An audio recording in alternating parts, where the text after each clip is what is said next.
Hello and welcome to week 1 of Barbie Fest. So, because I love you guys and I love Barbie movies, I sat down and watched all 42 Barbie movies. Technically 43 that have been released, but Epic Road Trip has been removed from Netflix because it was like a choose your own adventure and that's gone now. So that's just lost media. And then when I made my list of Barbie movies, there's one that hasn't come out yet. So officially there's 44, but you can only watch 42 right now, and I watched All of them? and I am here to tell you about them. And if you thought we were going to go in order, you thought wrong. We're going to go based on a grouping that I've picked and think makes the most sense. So this week, we're going to do my favorite category, which is we look the same, let's trade lives, which you wouldn't think would be that common, but there's actually 3 movies with that as a theme. So the 3 movies that we're going to talk about today are Princess and the Pauper, Princess and the Pop Star, and Princess Adventure. And I know that there's like a lot of details and stuff that happens in each of these movies, but editing long videos kills me. So I'm going to keep things just like I'm going to try to keep things a little bit brief. So if I forget your favorite moment, just comment it down below. We're going to start with Princess and the Pauper. This movie came out in 2004, and I'm pretty sure I got it for Christmas. I definitely had a singing Princess Annalise doll. I tried to do my hair like Erica's, but Homegirl has a lot of hair on her head, and while mine is long, it is not thick. This is the best we're doing. Narrator Barbie, not Helen Mirren, tells us that Princess Annalise and Erica were born on the same day, and they both look creepy. They both look identical. Erica's parents are super duper poor, and Annalise is a princess, so obviously they've never met. Also, as some groundwork, the royal mines are empty, and the queen isn't quite sure how she's going to save her kingdom, and then she has the brilliant idea. Let's just do an arranged marriage and marry our daughter to a nearby king who needs a wife. So then we get our first song of the movie, and both of our girlies are super busy, and they sing a song about deciding to stay in their stations because of a sense of duty, and ending the song with "In my dreams I'll be free" is really depressing. We meet Preminger when he interrupts his gay lackeys mining at night because he's been embezzling gold from the country for years now, and he's mad that the mines are empty. And then he finds out the queen's plan, and he's also mad about that, so he makes a new plan, which is to kidnap the princess, and then that'll end the marriage because the king will leave, and then he'll marry the princess. Gross. I don't even think she's his type. And here's my 2 favorite parts of the song. When I to take this job, but how can I refuse? So then King Dominic arrives, but he's dressed up as a messenger. He's just in disguise because he wants lower pressure when meeting the woman that he's supposed to marry. And I kind of wonder, like, who's making him do an arranged marriage? It's never really explained, but Annalise is feeling unsure about getting married. So her crush, Julian, who's also her teacher, tries to make her feel better by taking her into town, and he buys her a flower and some hot cocoa. And while he's gone, Annalise just wanders off because she hears Erica singing, and then they meet and are immediately like, oh my god, we look the same. And I don't think if I met my doppelganger that I would recognize her looking at her in person. Both of our girls have cats. Annalise has a fancy pinkish white cat, and Erica has a cat that barks and acts like a dog. His name is Wolfie. Annalise's cat is named Serafina. The cats can talk to each other but not to people, and I don't mind the voices that they went with, and I also don't mind talking animals when people can't talk to them. Then they sing the song that's gone viral a couple times. I'm just like you. You are? I don't think they are. I think an arranged marriage is very, very different from indentured servitude. Also, Erica tells Annalise that she made the dress she's wearing and that like Madame Carp makes all of the dresses for the palace. And if Erica's the one making them, it's a little bit too bad that she wants to be a singer because she's a fantastic seamstress. And I think she could have a business doing that if she really wanted. Annalise has to go now. Julian was shocked how similar they looked. And when they said goodbye, I think the cats are in love. I'm not really going to talk about their plot line. And Annalise promises to come back for Erica. Do we believe her? So now Preminger is going to get his plan underway. So the henchmen kidnap Annalise and then forge a note to make it sound like she's running away because she doesn't want to get married. And Julian immediately sees through it because it's scented like lilac. But she always uses rose. She's the pink one, remember? Her cat helps her escape. So Julian makes a plan. He's going to go get Erica because she looks the same as Annalise. And then he's going to teach her how to impersonate his crush, the feelings are totally mutual. He also steals the queen's glasses. I really hope that if I get switched out by someone who looks just like me, even if they steal my mom's glasses, that she's gonna know that it's not me. So he's gonna have Erica be in Annalise's place while he tries to find Annalise and bring her home and figure out what the heck is going on. He's super worried. King Dominic had believed that Annalise ran away, so then when he meets Erica wearing a wig, they hit it off immediately, and he's like, yeah, okay, the wedding's back on. I'll marry you. And Julian is starting to suspect Preminger. Annalise escaped, remember, and she's trying to come home, but the guards turn her away. So she goes into town for help, and she runs into Madame Carp, who immediately is like, Erica, what are you doing out here? Get back in the sweatshop, and takes her home, and she tries to make dresses, but she's straight up just ass at it.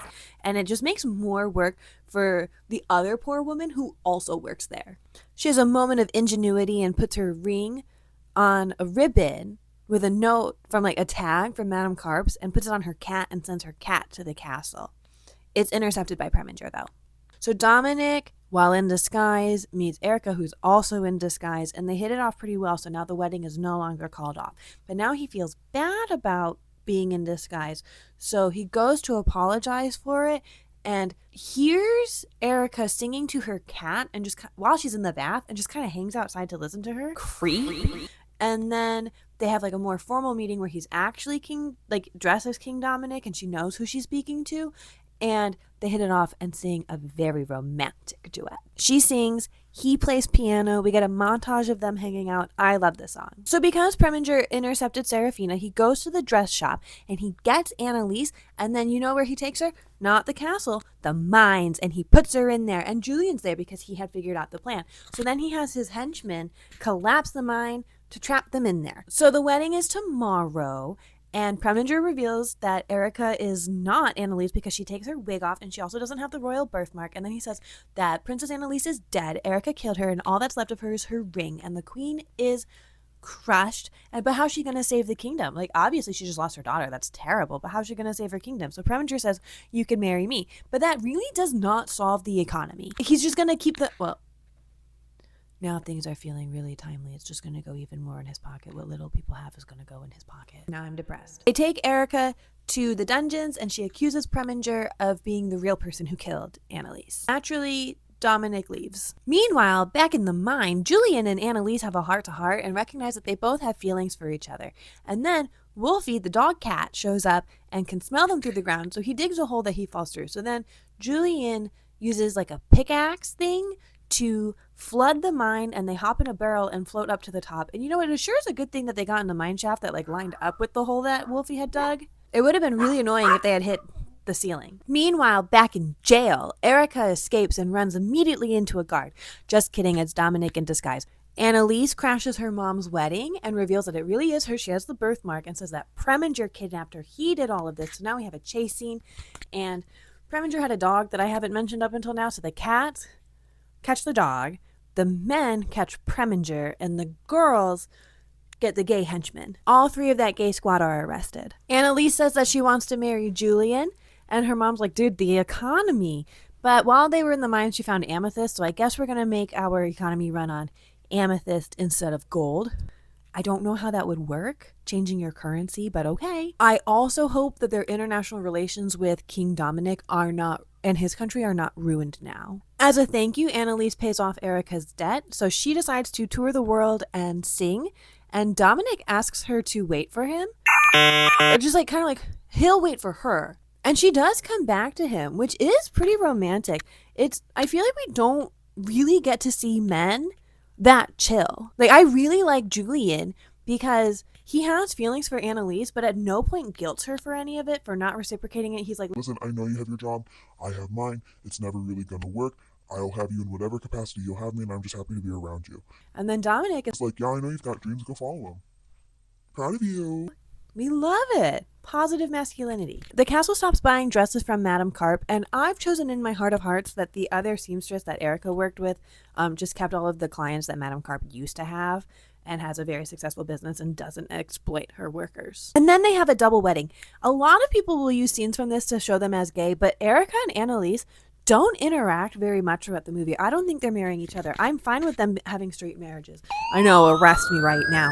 The part about this wedding that makes me mad is that it's a double wedding. Even as a kid, I did not think double wedding sounded fun. I hate the idea of it, and I think they each should have gotten to have their own wedding. Also, there's random Kellys walking down the aisle. Who are these Kellys? Where did they come from? There's also a talking horse that is really ugly, and I don't understand it because normally Barbie makes their horses pretty, especially if they can talk. Also, watching this with like paying attention eyes instead of just watching it to enjoy it, I don't think we ever actually see Annalise and Dominic interact with each other. It's funny to me because they were supposed to get married. I think they would be friends. Like, they went through this weird experience, and I think they'd have a mutual understanding. And if they saw each other at other, like, state events for other countries, they'd be like, oh my God, my bestie, hey! At the very least, the men are friends. I don't really know about the girls. I think they do become friends, but as of the end of the movie, they're not. I'm going to say the best outfit in this movie is Erica's when she's pretending to be Princess Annalise. Hi, it's me, a completely different person. You can tell because I have a different color hair and different outfit on. My name is Haley, and I like to sing. The next Barbie movie we're going to talk about is Princess and the Pop Star. It came out in 2012. We open with a concert. Kira is performing, and it's very Taylor Swift because there's a lot of moving platforms. She's wearing boots. The color scheme feels very Taylor Swift. Her dress, the way that the dancing is mostly posing. Kira also has a magic microphone that changes her outfits, and that's how she does outfit changes so fast during concerts. Princess Tori is watching the concert from the balcony of her bedroom. 2 royals actually get balconies that work. She has a magic hairbrush that changes her hair, which she mostly uses to bully her aunt. She also enjoys sneaking around the castle with her sisters behind her aunt's back. We find out that the country of Mirabella is celebrating their 500th anniversary. I'm kind of wondering why they still have a royal family, but I don't know that the royal family really does all that much.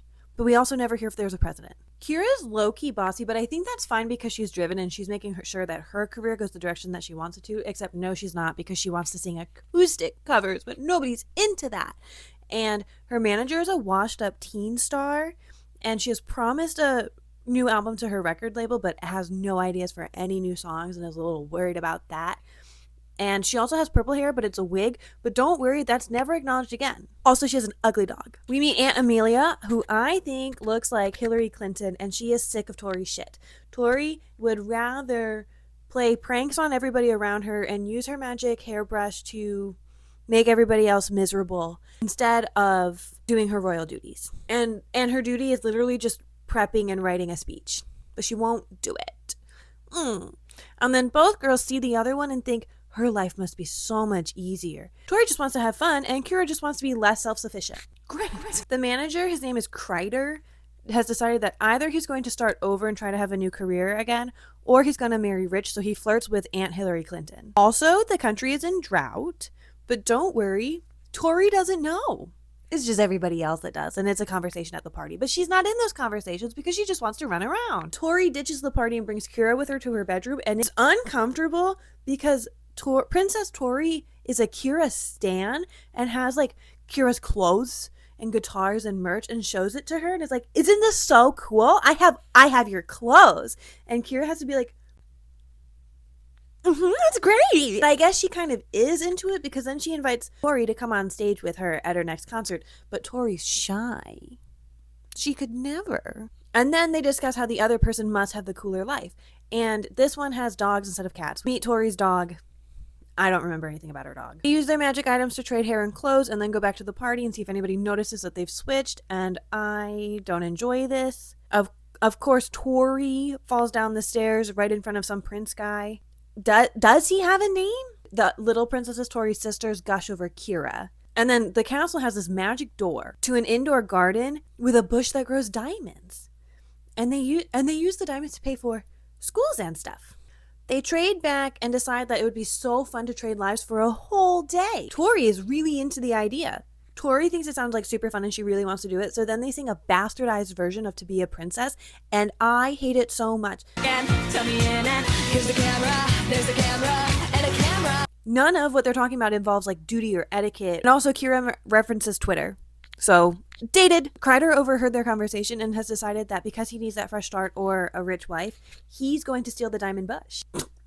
So Tori goes to Kira's dance rehearsals, and I think her learning the choreography is really dicking Kira over, and honestly her backup dancers too. Kira goes on, I guess, a date with the prince, and then because Tori is allergic to responsibility, she ditches all of Kira's engagements, wanders around the town, and meets poor people and learns that there's a drought that is affecting people negatively. I mean, at least she feels bad, but then she wants to keep the switch going long enough for Kira to do the speech for her.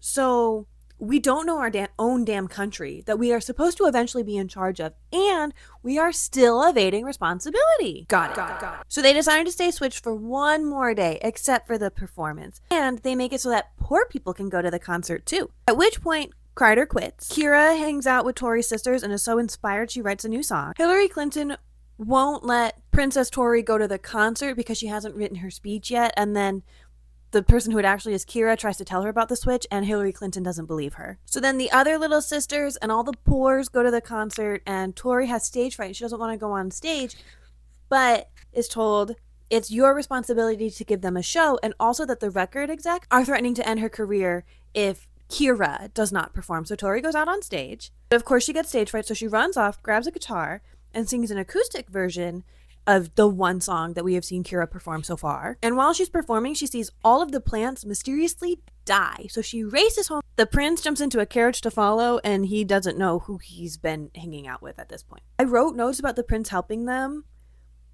but my notes don't make sense to me anymore. He just kind of helps. So during the action scene, he's there. Kira is trapped in her bedroom, Tori's bedroom, and sees Kreider pull up to the castle. He doesn't know how to get into the diamond bush, but he eventually gets it. So then Kira opens the secret door to get out, and at this point I was wondering why Hillary Clinton does all the parenting, because Princess Tori has a dad. We see him at the concert. And they call Hillary Clinton Aunt Amelia. So what is dad doing? The fairies that are in that weird little garden defend the bush, but ultimately, Kreider is successful, and as soon as he digs it up and leaves, every single plant starts to die. Our girly pops confront Kreider and change hair and outfits during the confrontation, which is super necessary in this moment. He gets in the carriage to escape. Tori gets in the limo and starts driving it, and it surprises me that she knows how to drive, honestly. I found out the prince is named Liam. Tori cuts Kreider off, and he gets out and runs, and they follow on foot. Where are the rest of the guards? Surely there have to be some at the castle. But I guess if we're all going to the concert, we're all going to the concert. Even the, security staff. Kreider has, a flying squirrel suit, and he tries to glide away on it. So they turn his clothes into, Marie Antoinette, and his skirts poof up, and he floats away on the wind like that. And honestly, just put him in skinny jeans and kill him. But he does drop the diamond bush. What?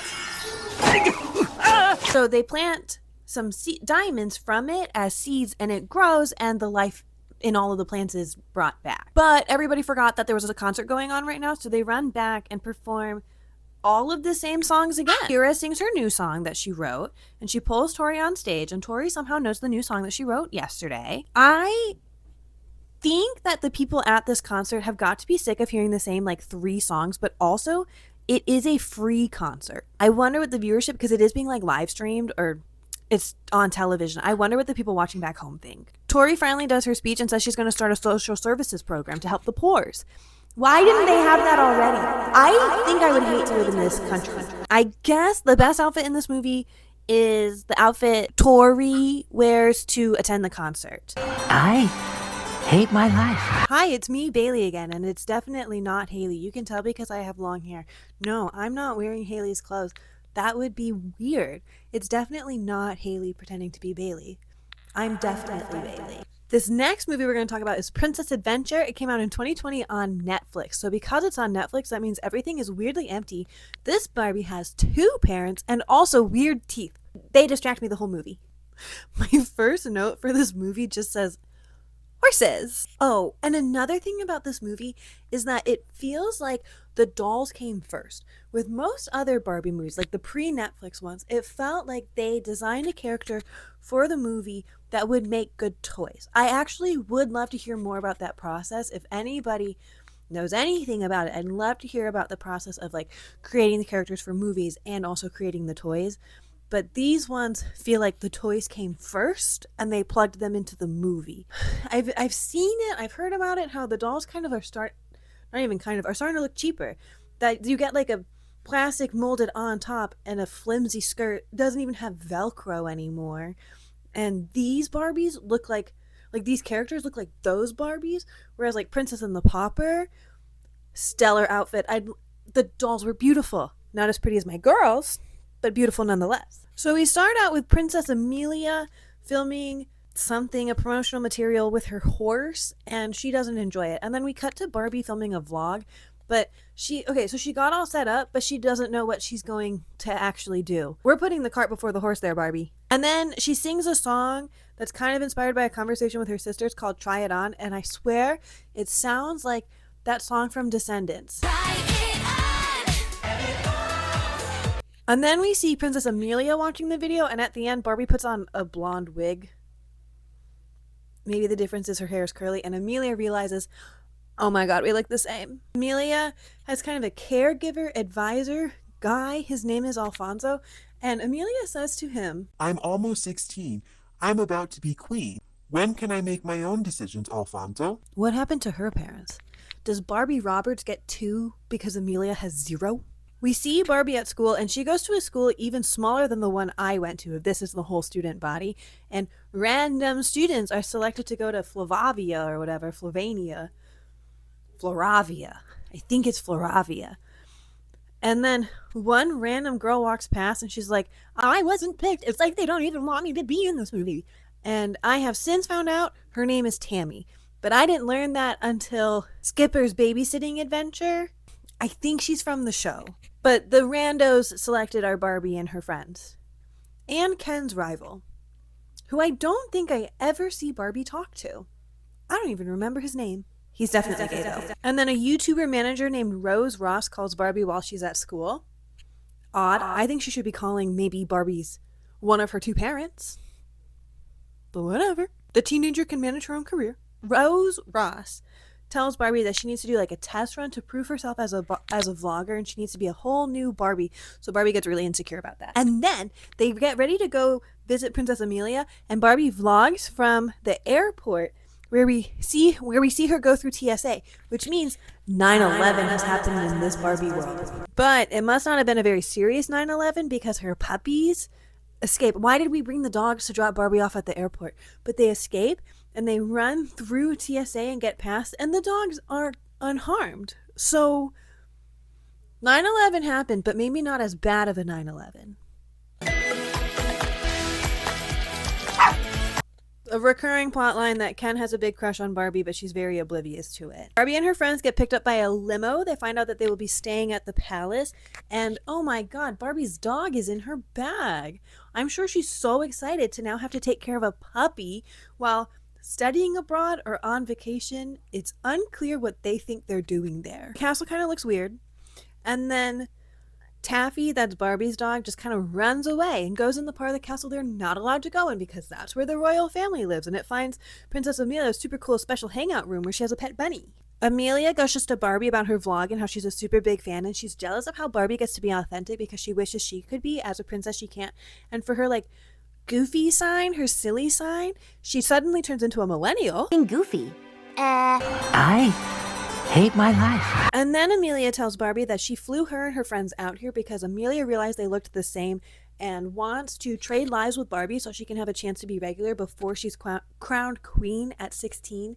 And if you're Barbie, are you really in a position where you can say no? And then she tells Barbie that in exchange for this, she will like shout out her vlog and let her do an exclusive interview. Can Barbie actually say no? She doesn't say no, but could she have? I'm not sure she could because she is across an ocean, presumably. She is a flight away, and her parents are in another country. How could she get home if she says no? And if she said no, what would she be doing on this trip instead? But a guard overhears her plan. So then Barbie tells her friends, but not the boys and not Ken. And then they have to get ready to go to a yacht party, and everybody's outfits are terrible. Friends, frankly, don't know how to act. And then they run into Prince Johann, who Barbie was told to avoid, and he immediately knows something's up. So does Alfonso, because 1, he's raising Amelia, and 2, Barbie wore her nameplate necklace. She went to a party where she was announced as Princess Amelia wearing a necklace that says Barbie. I'm shocked more people didn't catch on to it. I'm also shocked that I forgot to reapply my lipstick after dinner. So Alfonso decides that he's going to manage Barbie now and try to have as few people notice that Amelia is missing as possible because Alfonso thinks he's living in Princess and the Pauper. And Amelia's just being a dick and is like, oh, you don't need to worry about Alfonso. He'll never find me. Maybe he should. But she'll promises that she'll be back for the coronation. Rose Ross checks in with Barbie, doesn't believe her when she says she has something in the works, and also wants Barbie to take a Sketch as Hell promotion. Yeah, those red bikinis and the Kenta Cosmetics brushes. Barbie does eventually tell Ken what's going on. And then she has to do a horse show. And like the horse immediately knows that she's not Amelia. And Alfonso's like, you have to do this, you have to do this. But like, couldn't we lie and say Barbie's sick? Or sorry, Princess Amelia is sick, or the horse is sick, just blame the horse. I casually follow the royal family sometimes, and they pull out of stuff. Send somebody, is there no distant relative? Send Prince Johann. But Barbie has a heart-to-heart with the horse and says, just help me out. I'm helping Amelia out. And they do the performance, and the horse does a front flip. That's my favorite part of the performance. Barbie tells Alfonso that he needs to let Amelia be more independent, and he does not take it well at all. Fair. Barbie's just kind of walking around the palace as Amelia, and there's like people there. I think they're getting a tour, and a little girl wants to take a selfie with her, and instead of actually just doing that, Barbie's like, actually, I'm going to give you a guided tour, and then starts singing and opens with, we don't need to film this. Barbie, I think maybe you too, since you want to be a famous vlogger. Jump ahead, and she starts recording her interview with the princess. We get a boy number. The obnoxious guy in a polo shirt sings about what he would do if he was king of the kingdom. Dumb. That's how the song goes. And it's mostly just selfish jerk fantasies. Barbie has to learn a folk dance that she'll perform at the coronation with Prince Johann, and I'm really wondering what Amelia's plan is for having to be the one that performs it. But whatever. And Johann explains to her that it tells the story of their kingdoms and how Johann's kingdom surrendered to Amelia's kingdom, and that their marriage will unite the countries after she's crowned. And then Barbie's like, okay, cool, thanks, and leaves. And then we hear a reprise of King of the Kingdom sung by Johann, and guess what? He's a bad guy, and he wants to be king. Barbie's friends run into Amelia in town, and she's immediately kidnapped after. Barbie is surprised that it's exhausting to be a royal, and then she has a sleepover with her friends, and they tell each other that their pajamas are cute. Wrong! The bunny shows up and takes them through the tunnels to the super secret hangout room where the guards are looking to kidnap the bunny, and they are successful. Barbie decides to act like nothing is wrong, and she's going to continue with coronation prep, and her friends are going to start looking for Amelia. Rose Ross calls Barbie again and didn't like Barbie's interview, so she makes a super edited one. Kind of a YouTube poop. I love YouTube poops. Barbie hates it because it makes her look shallow and makes the princess look bratty. So Barbie fires Rose Ross as her manager. Not that she ever signed anyway. I never saw a scene where she signed anything or agreed to anything. It was just a trial run. Probably for the best. And then she puts her nameplate necklace back on. Barbie gets caught by Johann, who explains to her that he has known something was going on since that first night on the yacht because of the nameplate necklace. Stupid. How did she not notice she was wearing that? And she runs away, tells her friends what's going on, and then she hops on the horse, because remember that horse from earlier, and goes to the yacht to go save Amelia because they're keeping her on the yacht. Try to sneak in and rescue her, and says that the horse will get her friends. I guess the horse can talk. Sneaks onto the boat and gets caught. Johann tells Alfonso that Amelia ran away, and he's immediately suspicious. But if Amelia doesn't show up, then I guess Johann apparently gets crowned, which doesn't really make that much sense as far as succession goes, because they're not married, and he's from another country. Must be a weird clause in that treaty. And then he has Alfonso, I think, arrested. He's seized by the guards. Amelia, on the yacht, says that she never should have done this, and I agree. I think this was a bad idea from the beginning and kind of a dumb plan. And they escape. There's an action sequence, and I realized Barbie was wearing sneakers with her dress. Her friends borrow a boat and come rescue them, and I hate that it's teenagers doing all of this. I know that that's common in children's media, but sometimes I think adults should get involved. And somehow the boat continues to go in the correct direction even though nobody's driving it. Meanwhile, back at the coronation, it is weirdly empty in there. And Johann takes a phone call during his own coronation where he's told that both the girls escaped. And nobody there is dressed appropriately for a coronation. The blondies get there in time. Amelia accepts her role. Johann is arrested. And I hate everybody's outfit so much. Why? Why is her dress, the person who is being crowned queen, why is it so casual? Are these the decisions that she's going to make herself? Because if so, let Alfonso pick your clothes. Oh my God. Amelia, think clearly. Do you really think you should be wearing a graphic tee? A graphic tank? To your own coronation? Be so for real right now. Time and place, girlfriend. And then Barbie and Ken slow dance, and it's awkward, and it's while Amelia's singing, and then Barbie joins in, and somebody records a video and posts it immediately, and it immediately gets like 1 billion views, and then Rose Ross dies. I'm almost glad he's gone. And that's the end. So a couple things about this movie. One, all of the clothes are terrible. All of them. I don't have a favorite outfit. Every other movie, I'm going to tell you the best outfit. It's a rat race to the bottom. The dancing in this movie is weird because it will suddenly have a ton of very technical footwork, but for the most part it's just posing and jumping. And I get confused because we're okay, yeah, this is what to expect, and then they just whip out technique. And I realized not only is this we look the same, let's trade lives, it's kind of the plot of the Princess Switch without it being Christmas. So I looked it up, and Princess Switch came out in 2018 and this movie came out in 2020. So safe to say, I think Netflix just likes making movies where a princess trades spots with a regular person. It's me, Bailey, the real Bailey. I want to thank Haley for doing the last 2 movies for me while I was trapped in a mine. Isn't she great? I'm fine now though, don't worry. Looking at the dates that these movies were released, we get a new Let's Trade Lives every 8 years. We only have 3 years to go. I wonder what the motivations will be for that one. I think the motivations for switching get worse every time. That the first one, it's because one of them has been kidnapped, and to prevent an international incident, one of them is just standing in while somebody figures out what's going on and is working behind the scenes. And then the next one is just I think your life looks more fun than mine. I want to I don't want to do my responsibilities. And then the third one is one person not wanting her responsibilities and the other one just going along with it because the princess doesn't want to be a princess for a couple days.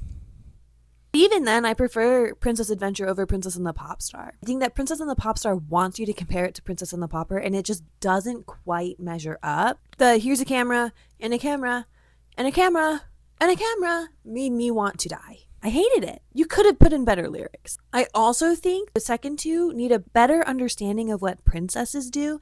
I think if Tori and Amelia met Princess Diana Barbie, they would be scared. Another way in which Princess and the Pop Star is arguably the weakest is that all 3 of these movies have a lot of songs and a lot of singing, and Princess and the Pop Star uses the same 4 songs multiple times. I hope you Here I Am, because you hear it a bunch. I don't really understand the motivation to just keep remaking this movie, but with weaker and weaker motivations. Maybe in 3 years when they make it again, we'll get a good reason to want to switch lives again. I like when there's political intrigue and murder on the line. Assassinations. So the best of the 3 is Princess and the Pauper. The best outfits by far is Princess and the Pauper. I'm going to hand the outro over to Haley. Thanks, Bailey, and thank you so much to everybody who watched this video, especially you, Brody. Bailey told me she still wants to do an American Girl video next month because those are kind of a monthly thing. So next week's video will be Kavi Sharma, but Barbie Fest will resume after that. Hopefully, I won't be trapped on a yacht by my arranged marriage fiance, and Bailey will let me be in another video. Bye!